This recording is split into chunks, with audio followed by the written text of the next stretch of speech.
Hey y'all, I'm doing another dustpan pour, but I thought I would start from the beginning and show you everything.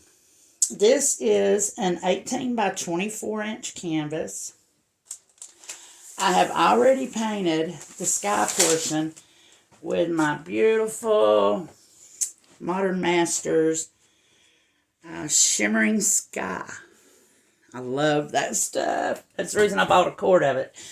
It's not cheap though. That quart was, after shipping, was $60. Okay, I've done that. And then this is what I use in my packing when I ship my paintings. It's called glassine paper. And what I did, I just took this lid off my bowl. This is my mix that I'll mix my paints with. I'm going to show you how I do that too. And I drew the pattern on the paper. And then you can get this from Amazon. It's a cutting board. I put it on there, and then I take my razor knife and I cut this circle out. And then I put the paper on the board. Okay?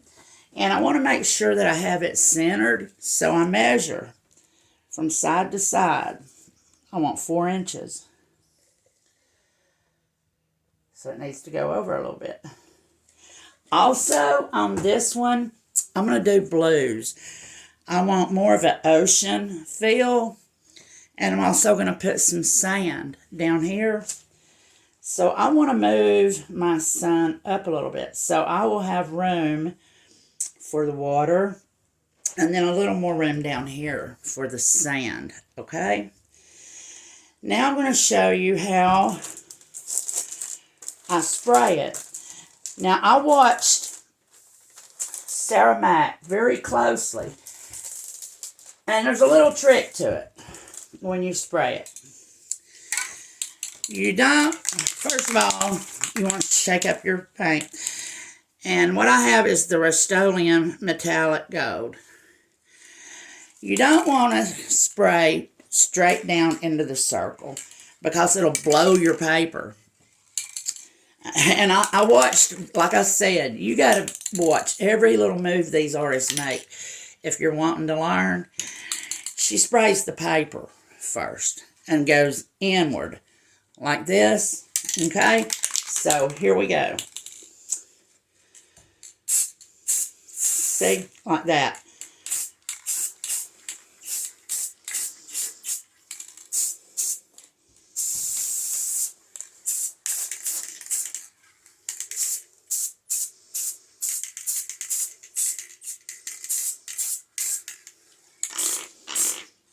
Now that's how you get your edges.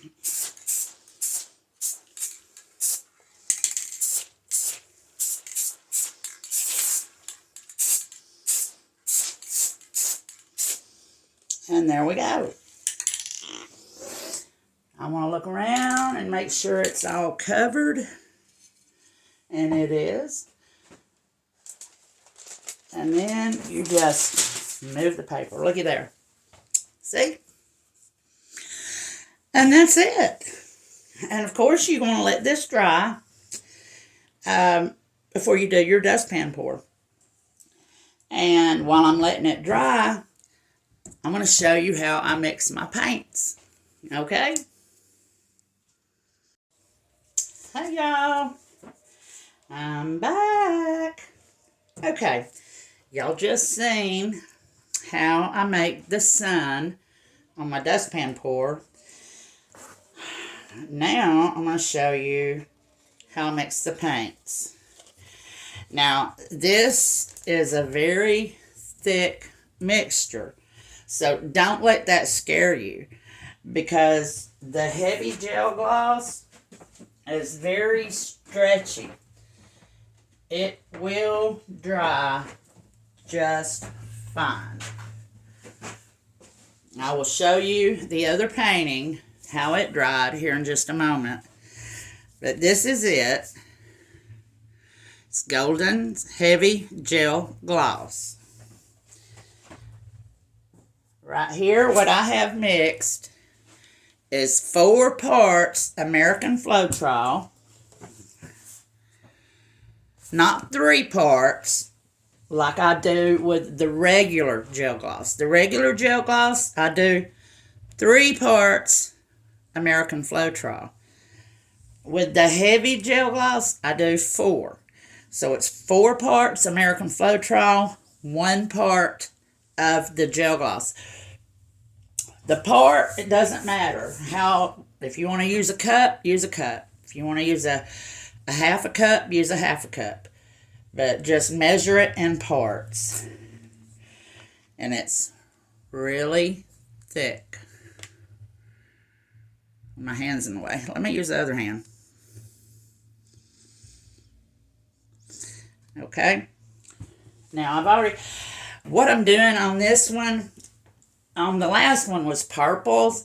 This one, I want it to look like an ocean. So, see all those blues over there?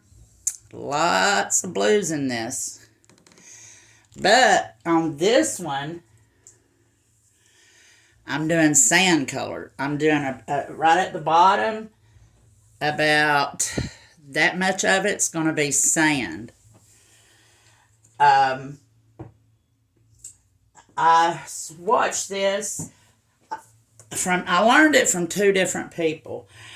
Julie Valchez, I will go back and make sure I got her name right. She done this type of thing 3 or 4 years ago, but recently I started learning it also from Sarah Mack. So, here we go. I'm going to show you how I mix my pigments for this pour, and also how I mix a paint. 2 paints, actually. Okay. I don't know how Sarah mixes her paints. So,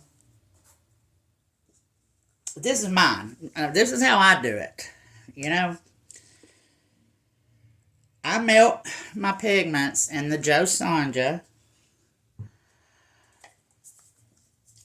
And I'm going to put sterling from TLP.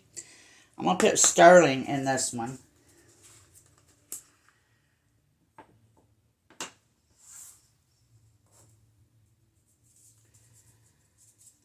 I put about a teaspoon of the Joe Sonja.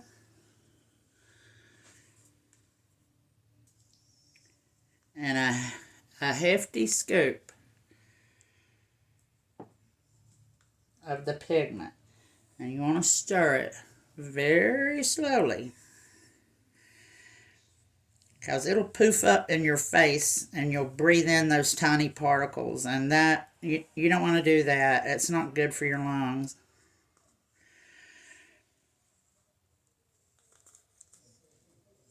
I'm going to put just a little bit more Joe Sonja, just enough till your pigments melt.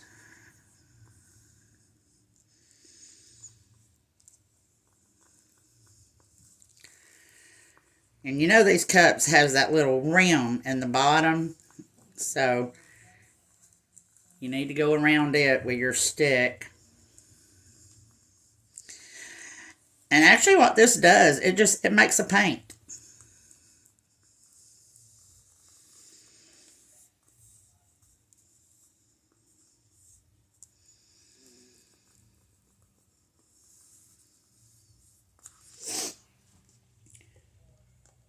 You want to make sure that they're melted really good.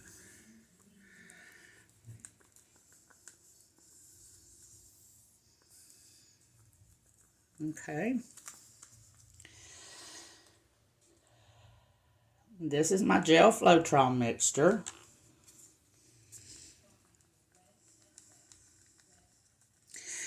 And always remember, Floetrol will not melt pigments. If you try that, you're going to waste your pigments and your Floetrol, because it's going to be all lumpy. Mina Villegas makes hers with alcohol. She melts her pigments in alcohol. She calls it her Tipsy Piggy recipe.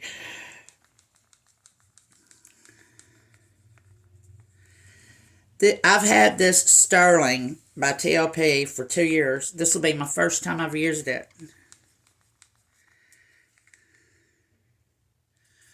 See how thick that is? I'll scrape my stick. And I'm going to scrape the sides again. I just saw a clump of something.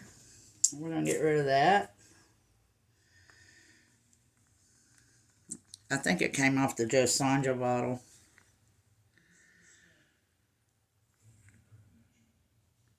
And I am not going to thin this. I'm putting my cap back on my piggies. Okay. Now,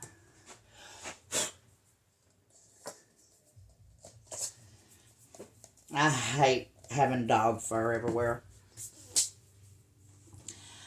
Now this is a very highly pigmented brand. Golden. That's about as good as you can get right there.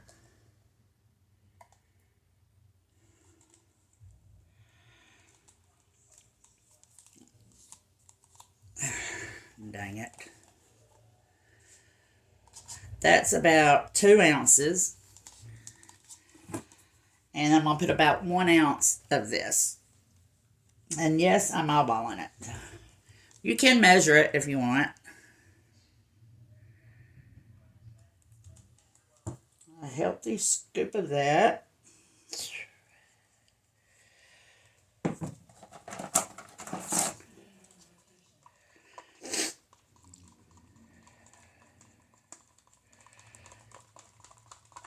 Now these cups here, they also have that little rim in the bottom. You want to scrape it too. Go around and scrape your sides.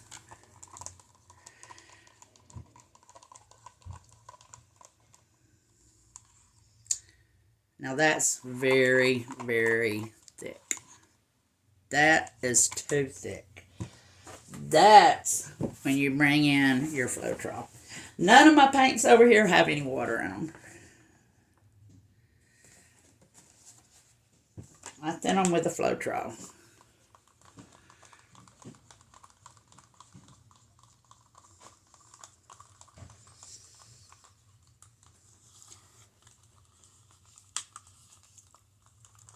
And now what I'm going to do is I'm going to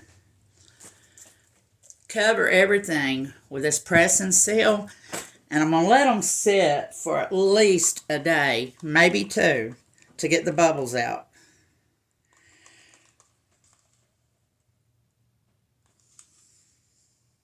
See, that's still too thick.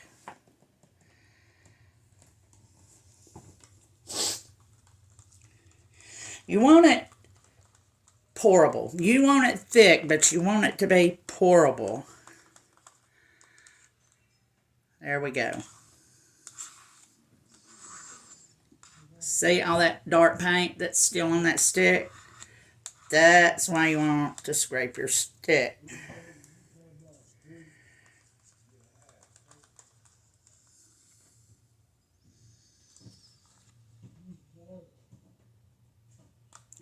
I don't know if y'all can see. Let me get over here where I can see what I'm doing. See if y'all can still see.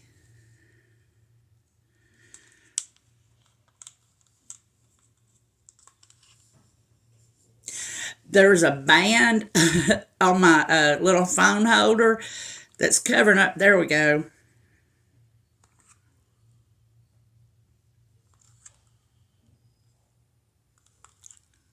See how thick that is? My hand's in the way. There we go. Okay.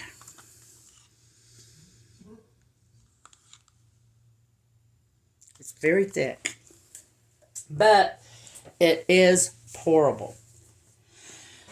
Okay, now I want to show you these paints here. These folk art paints. And really, deco art, any kind of craft paint. The mixing is a little different.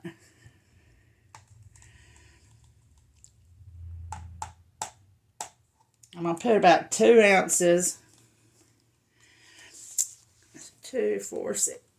Yeah, maybe 3. 3, 6, yeah. 2 or 3. This is a 9-ounce cup. And you want to shake it up.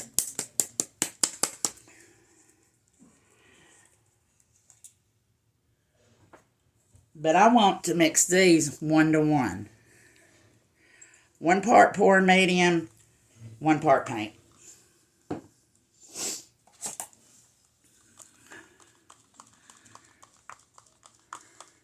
Because they are not highly pigmented.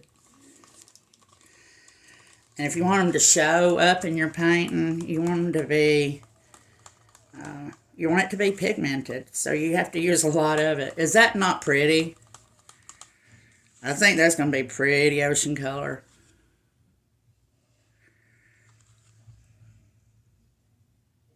And that's how I mix my paints. I hope that helped.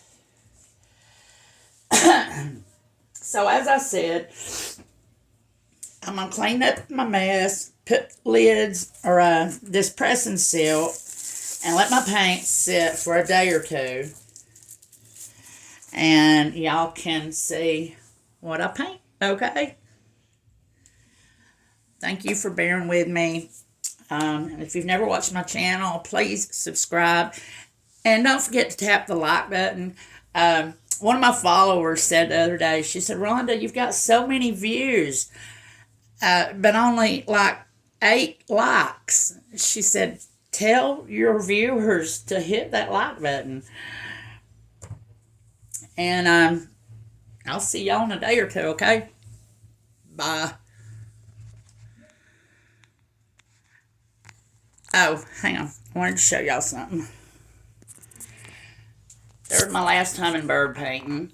That belongs to Doc. And that was a commission, so I can take commissions if y'all would like one. Let me get closer so y'all can see it. Let's see.